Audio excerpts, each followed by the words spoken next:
Vous l'avez évoqué, mais quand même, on aimerait bien revenir là-dessus. La gauche n'a, semble-t-il, pas vu monter la colère des Français, et notamment des classes populaires, à qui on a supprimé la défiscalisation des heures supplémentaires, on a bloqué les salaires des fonctionnaires les moins bien payés, on a introduit une nouvelle fiscalité sur les petites retraites. Est-ce que le Parti socialiste a fait les bons choix en faisant ces choix-là ? D'abord, sur la question des heures supplémentaires, la question qui était posée, quand on arrive avec un déficit budgétaire, c'est est-ce qu'avec plus de 10% de chômage quand on est arrivé, on pouvait continuer à aider ou à subventionner les heures supplémentaires à hauteur de 4 milliards d'euros. C'est ça la question qui était posée. Compte tenu de la situation et compte tenu du chômage, il fallait me mettre cet argent dans la création directe d'emplois. C'est les emplois d'avenir. C'est le choix qu'on a fait. Et je le note, on ne le dit pas assez, que la courbe pour les jeunes de moins de 25 ans du chômage a baissé, c'est inversé, fameuse formule de l'inversion de la courbe.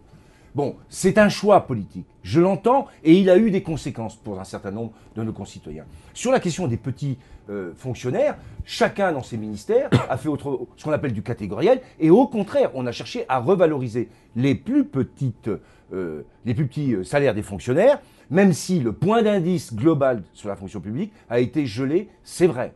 C'est vrai. Mais là encore, la fiscalisation même chose des retraites. Comment sur on la peut comprendre ça question, quand on est retraité aujourd'hui en sur la France ? question de la fiscalisation des retraites. On le sait, on a un équilibre à trouver dans des régimes.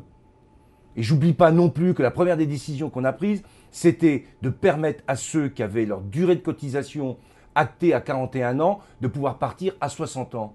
Cela ne s'exprime pas, malheureusement, mais il y en a des milliers qui, aujourd'hui, ont pu prendre leur retraite. Et j'en ai rencontré sur le marché qui y pensent aussi.